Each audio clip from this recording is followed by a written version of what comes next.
Hi, this is John with WTI. And as a guy who takes pride and tries to stay up with his hygiene and keeps everything clean, this is where this Coles bar soap comes into place. I really like about this one. This is the original smell, and this has a really nice scent. It's a nice, subtle scent that I just enjoy.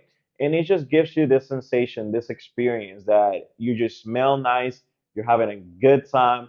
I'm a guy who lives in a hot, humid environment, and I've been hugging people all the time. So trying to keep up the clean environment, in my case with me, it's really important. And even though I even do this is like a personal thing that I use. I put bar soaps in specific places in my car.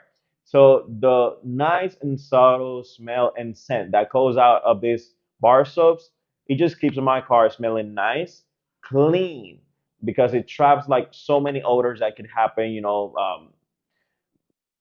what happens. It's really good. But so this was John with WTI, and that was my point of view.